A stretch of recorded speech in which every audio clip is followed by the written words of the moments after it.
Hello, Assalamualaikum. Saya Remel Gojo.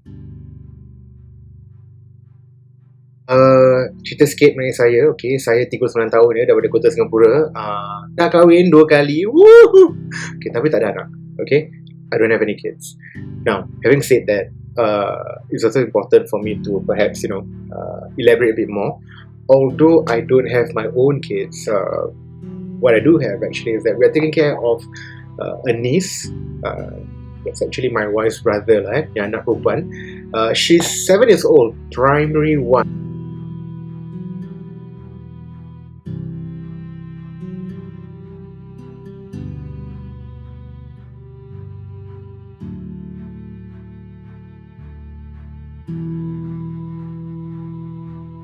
So, yep.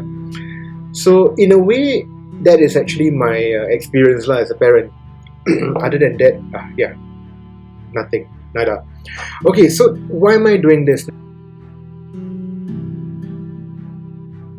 Now, this is actually the first time I'm actually going to vlog. Vlog about what? Vlog about my life, exactly. And I think there's no better time to actually do this now due to COVID-19. We are all working from home, yes?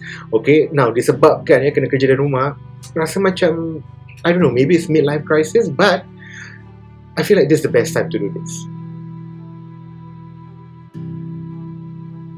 Why am I here, basically? First of all, it is to use YouTube as a medium of expression. Ya, untuk orang kata meluahkan isi hati ya, yang dah terpendam lama. Okay, at the same time, it is also to inform everyone else of the problems that actually exist when you actually have a relationship with toxic parents. Now, in this case, I wish to emphasize that toxic parents, relationship with toxic parents should never be normalized or even condoned. Ya, kita tidak boleh orang kata macam sweep it under the rug, menolak tepi the problems, isu-isu yang ada yang timbul disebabkan kita adanya toxic parents. I think this is the time for us to really reflect on it and think about, is this really worth it?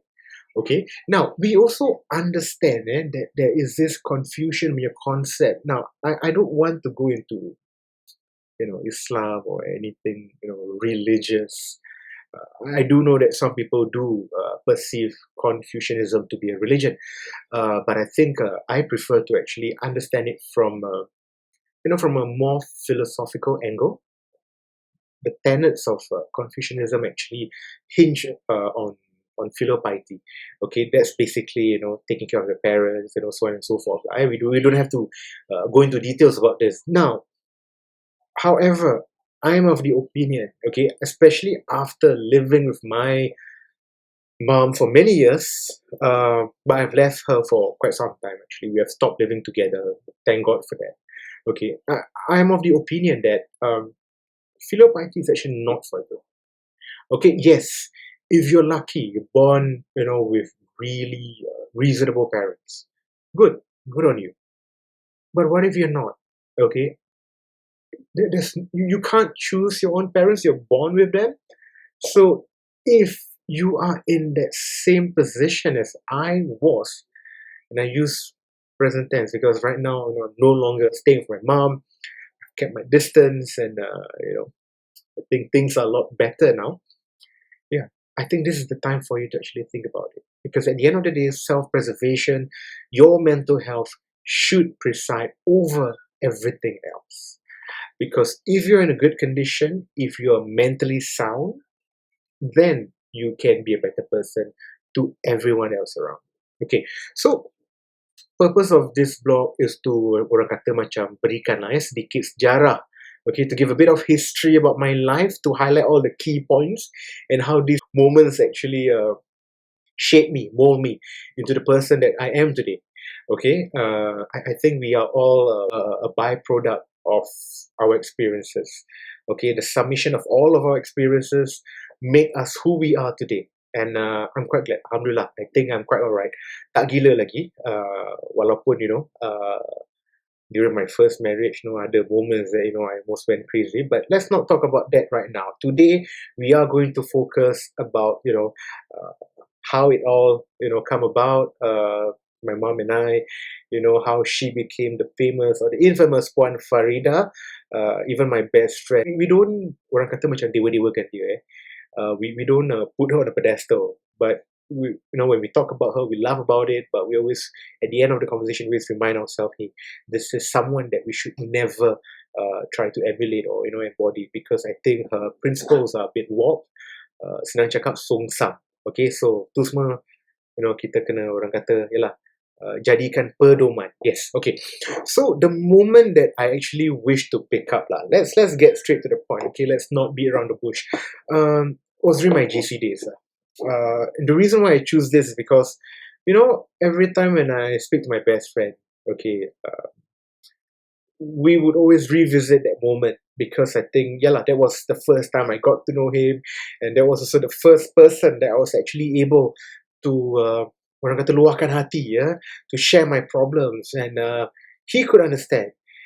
Just to also give a bit of background, my best friend, what should I call him? I'll call him Mr. N. Okay, Mr. N was a former Reflection, went over to the same GC as me. I shall not, of course, disclose which institution I was from.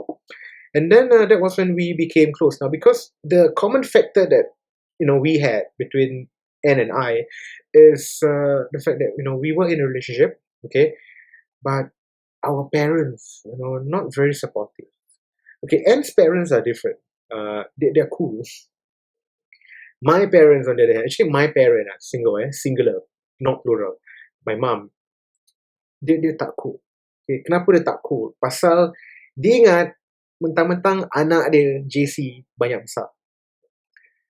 Sorry but I don't think being in JC is big fuck. Pardon my language, but that's the reality of it. Okay, sekarang pun tempat aku kerja ada banyak budak lu bekas daripada IT. Still same workplace as me, what? Still earning the same money, what? Earning the same salary. So, but you see, pemikiran mak aku ni, aku tak tahu mungkin pemikiran kuno ke, pemikiran apa ke, I don't know how she actually formed this, idea in her head, that kalau budak JC kan, kau cuma boleh keluar dengan budak JC je. Kau tak boleh keluar dengan budak lain. Itu yang buat aku pelik. Apa, girik sangat ke anak dia? Terror sangat ke? Handsome sangat ke? Apa? Ada belian ke kat dalam sebelah dalam aku ni? Tak ada kan?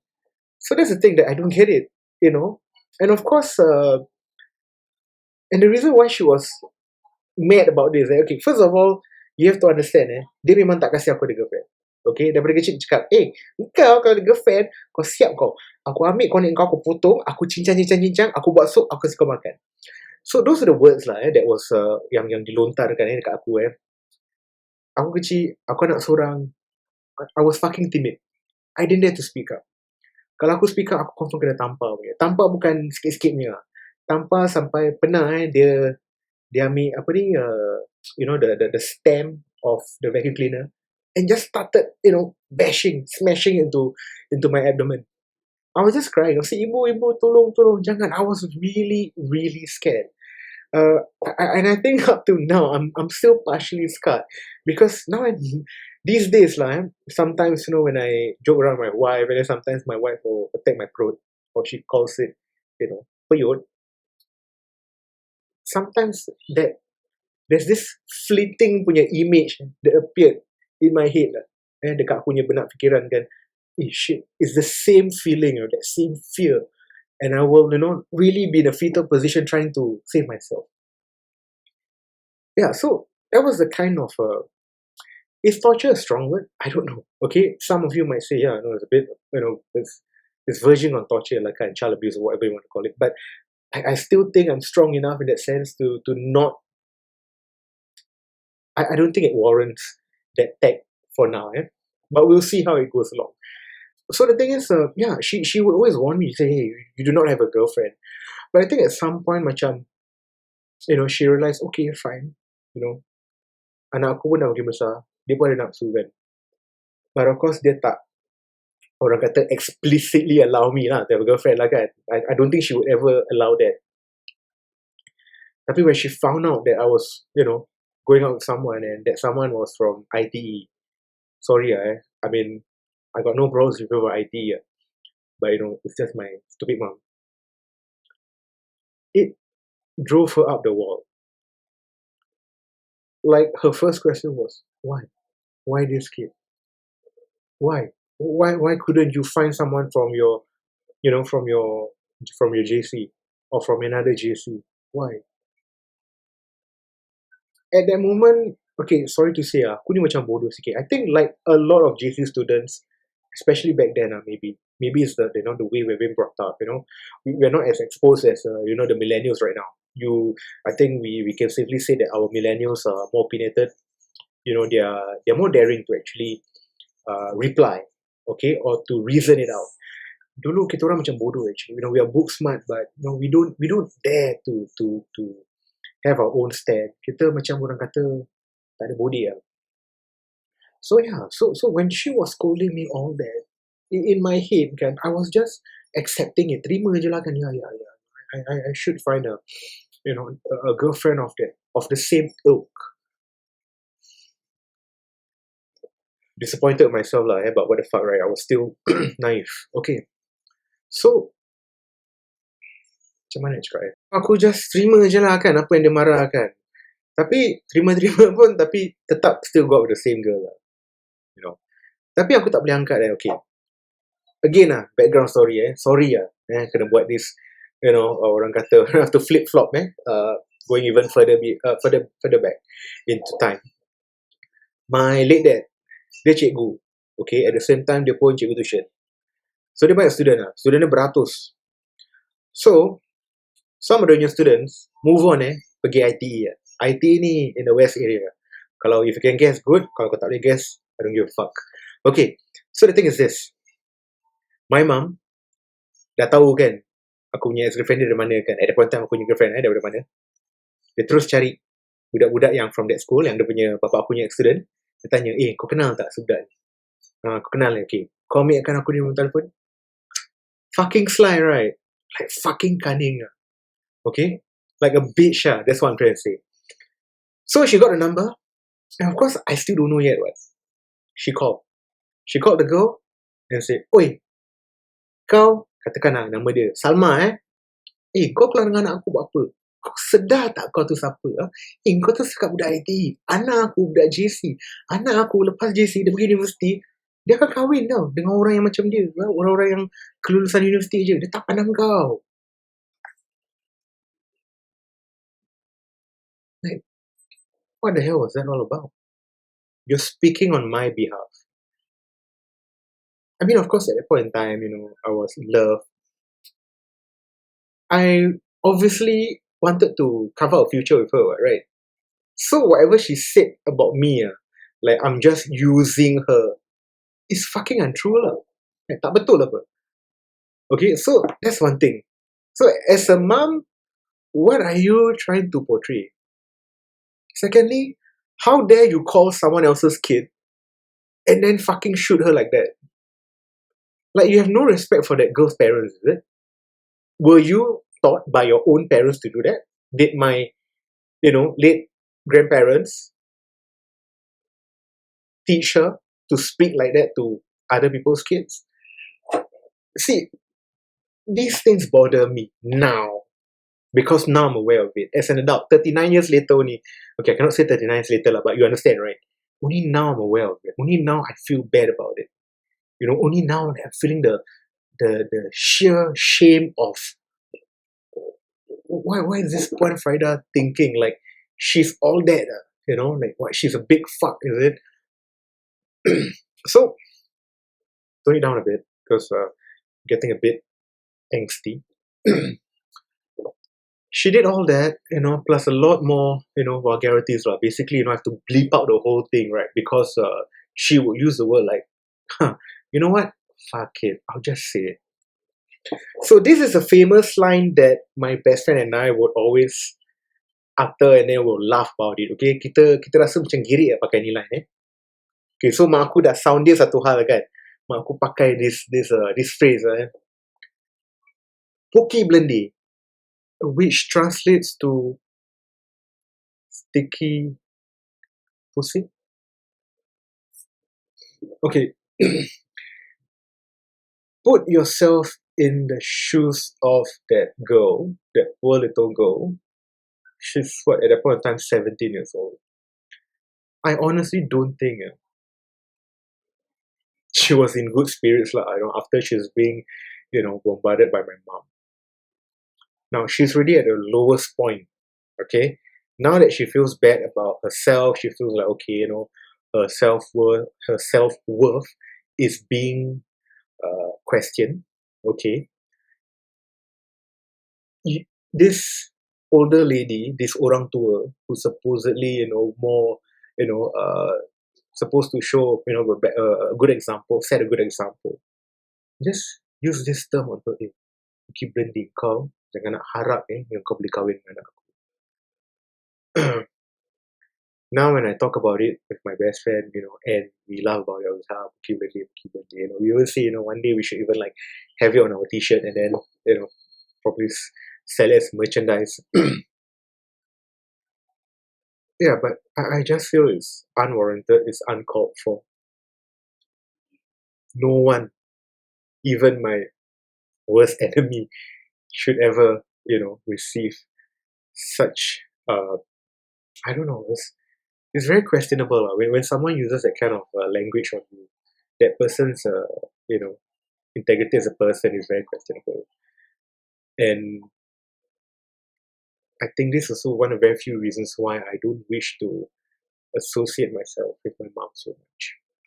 I mean, of course, conversations between my wife and I, we talk about, we talk about the past, we talk about me growing up and everything, but whenever I have to mention about my mom, at times I'll say my mom, but I think 60-70% of the time I will address her as Puan Farida. Not out of respect, but out of, I don't know, I just feel very uncomfortable.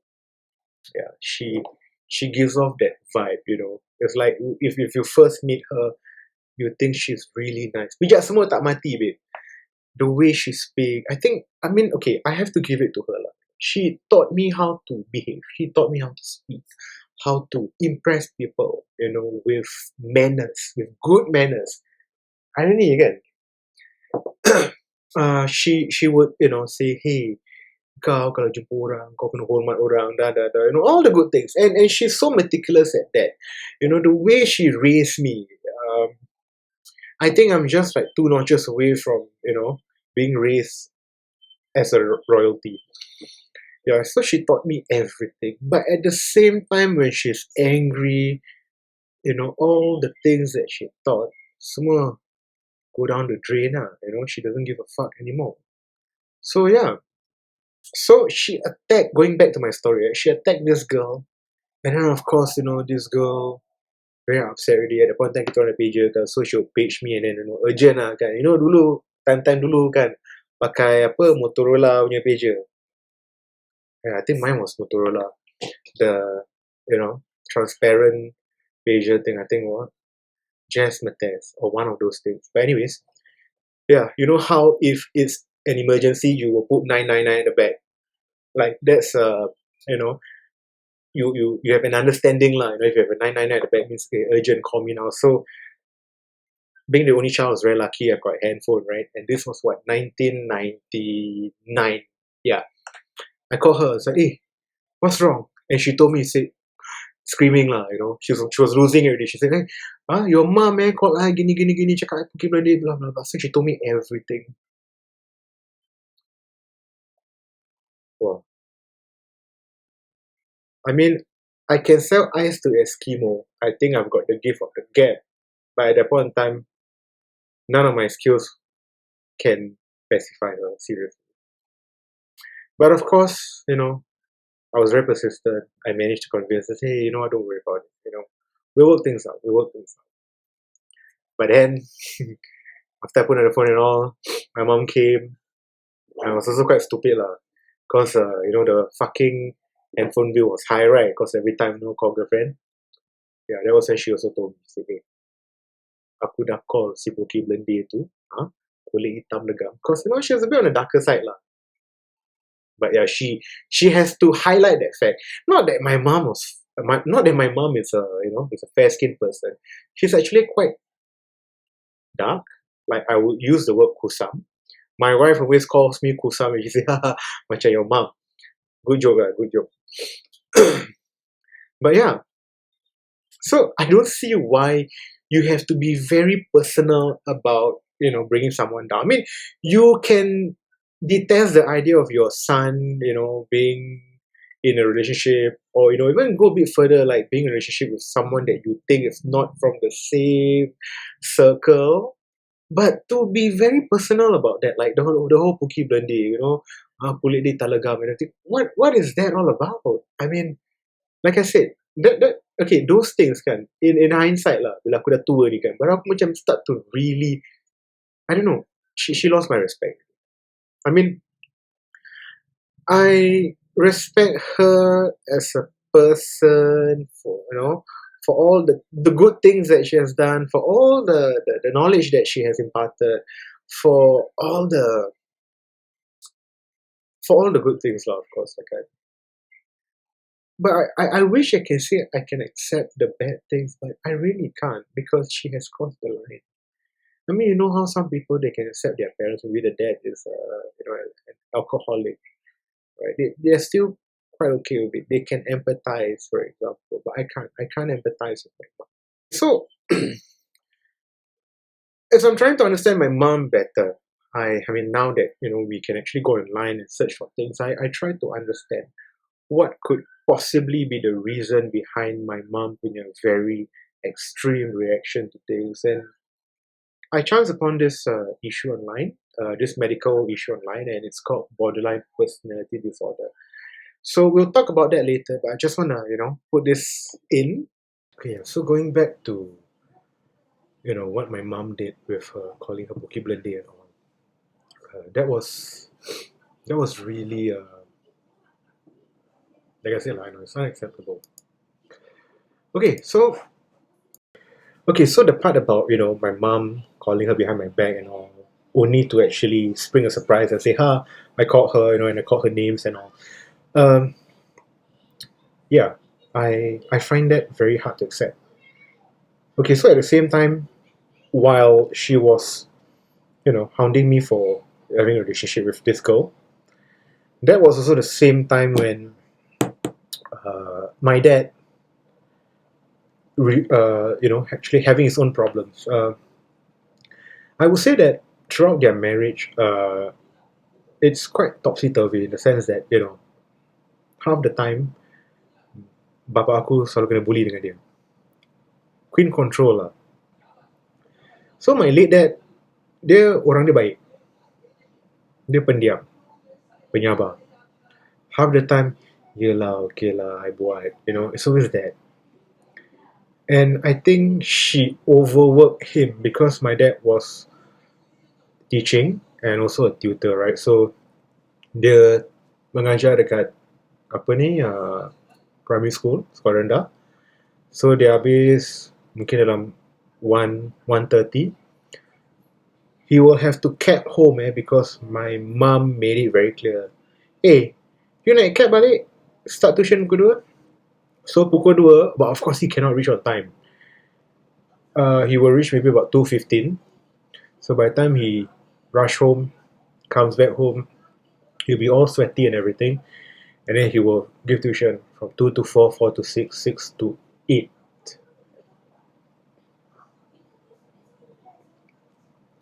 So he really made the old man work really hard. And I think it came to a point where it was driving him nuts. I remember that point in time also he had a change of principle, and you know how change of principle means everything changed. And being the old timer that he was, change was hard. So with pressure at work and marital pressure, which I will elaborate in another session, he lost it. How we know? I remember when I came home from school, and then again lah, kena marah kan dengan mak aku pasal balik lambat, keluar dengan girlfriend. Then I realised, how come tuition like nobody's teaching? So my mom told me, cakap bapak kau tak balik. Mana dia? So, well, I had to be the stand-in tutor. Thank God, otak ni cerdik, so I can teach. But I'm not like my dad lah, you know. I mean, my dad has been doing it for years. So I had to teach a big group. Easily, I think about 30 over students. And they're all different levels. So can you imagine this table, secondary school, the next table, secondary school, but maybe like the normal, yeah, you know, dulu last time mana the normal academic or technical, right? So, yeah lah, I had to move lah from table to table. Okay, so ada the express group, the normal group, then lepas tu budak-budak P6 yang ambil PSLE, dan lepas tu like, you know, the lower private.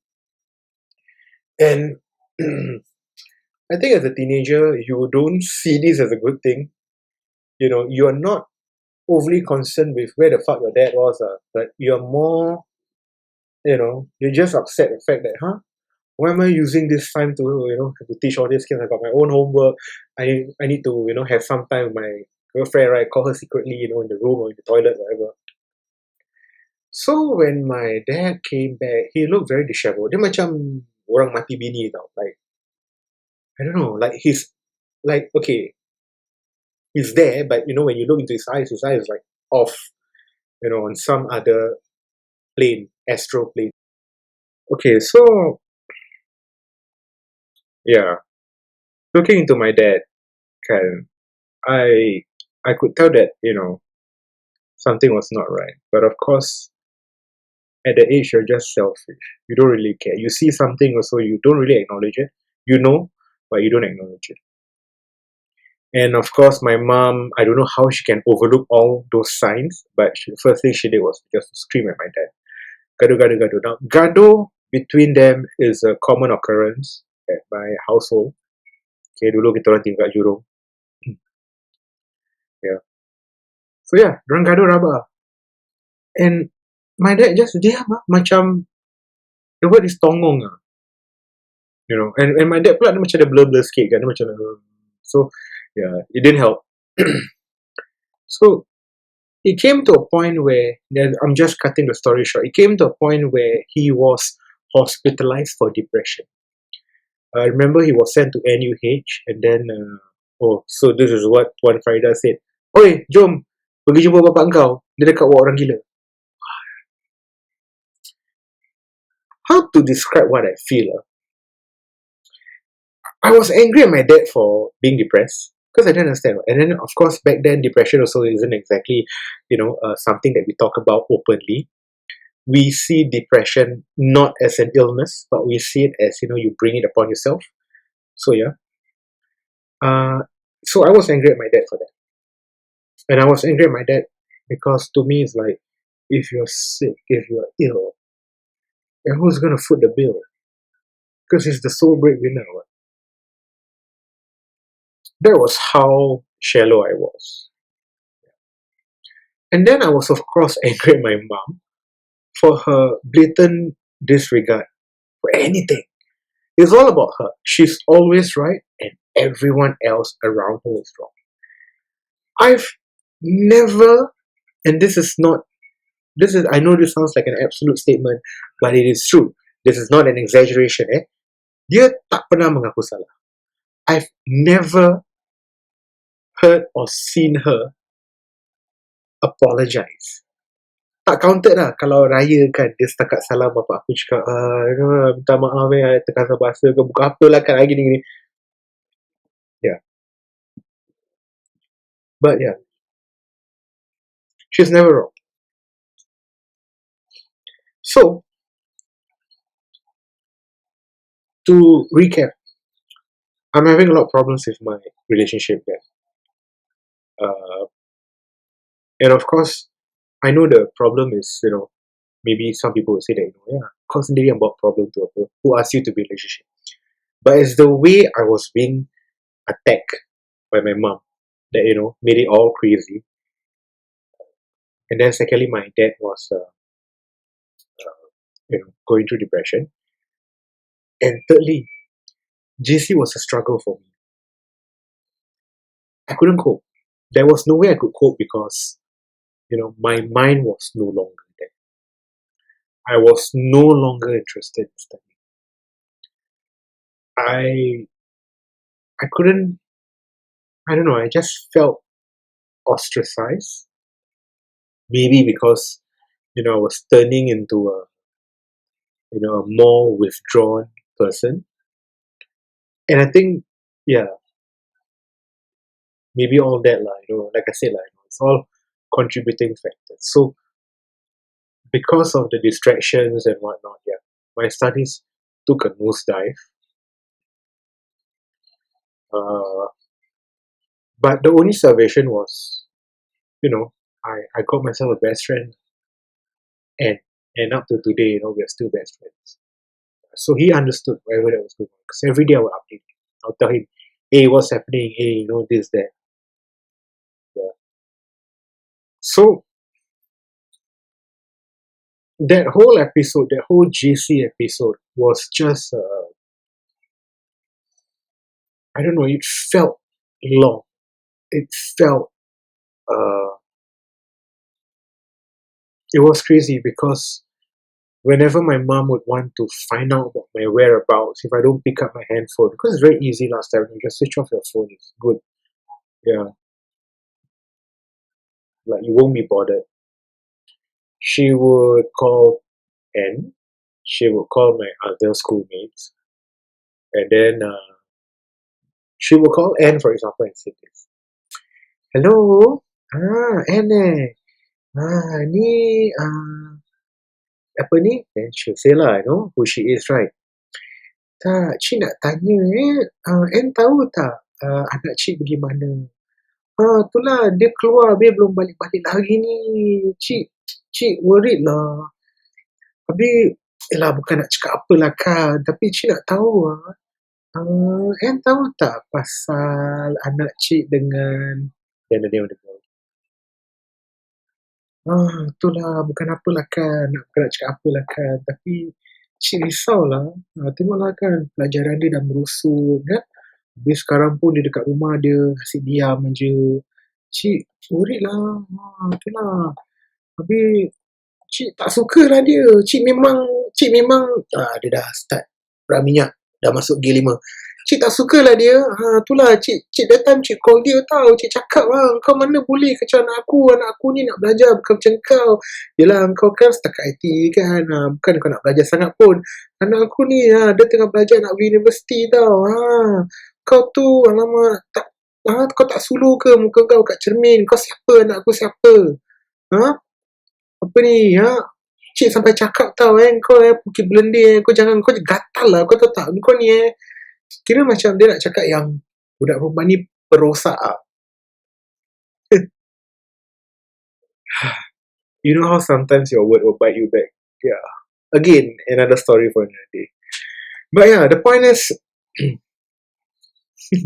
she would tell, like she will come off as a very nice, concerned auntie, concerned about her son, and then slowly bring on the topic of my girlfriend, and then slowly try to implicate how my grades are failing because of her, so she's trying to give to orang kata get people on the side, right, connect the dots, but then she always terlajak, she will always terbabas, and then go on to reveal how she spoke to her, the content of the conversation, which always will include things like Pokemon and everything, because when I go back to school, my schoolmates will come to me and say, hey, aku nak bilang kau lah, abang kau call aku tau, gini, and then it will go to that, the whole Pokemon will come out. And I'll be so mortified, like, dude, my friends are basically, regurgitating whatever that we said to them. So, I don't know what's her aim. If she's trying to give me a bad reputation, it's amazing lah, she's done a good job. Because I think by doing that, you have just screwed me and yourself at the same time. Yeah, so, I don't know. And then, not only she'll call my JC friends, she'll call my secondary school friends. And the thing is, like, my secondary school friends, a lot of the Malay kids did not go to the same JC, they went to other JCs. Right? So, obviously, they don't know my life. Right? We were no longer close. But she will call them and she'll be, hey, ni cik nak tanya the same line. Basically kau faham kan? So, It's all that bullshit that she, uh, yeah, that she did lah when I was in JC. So I don't know. I mean, here she, like her whole aim is to groom me, right? To get to uni, to be, like an officer, scholar, and gentleman, and everything. But then by doing all that, it defeats the purpose. It's counterproductive. And little by little, obviously she's not aware of it, it starts to taint my mind. I grew up as an introvert, all right, but at the same time, I guess because I'm very quick at picking up things, and I think because a lot of the emotions that I went through with her are very intense emotions. So I think when you're in that state, you pick up the things even clearer. So what happened is, what happened was, there's a lot of pent up energy. There's a lot of anger. There's a lot of repressed, moments, and there must be an outlet, right? Now, the outlet didn't come in till much later, but let's just say, for the sake of this video, let's just say that the moment I left JC, the moment I forced my own freedom, all hell broke loose.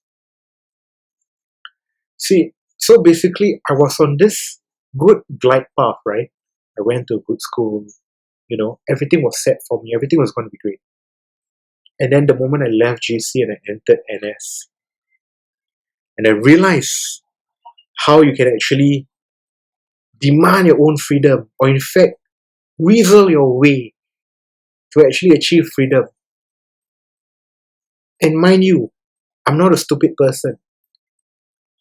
If my mom is cunning, I am equally, if not more cunning than her. I start to rebel, but in a passive aggressive manner. But at the same time, in her absence, it'll be just aggressive. Yeah. So that glide path just went downhill really fast. And I think it's safe to say that I could have easily, carried on doing, or, showing the other side of me, right? That frustrated side of me, and I could have easily been, you know, destroyed. Like my life had been destroyed.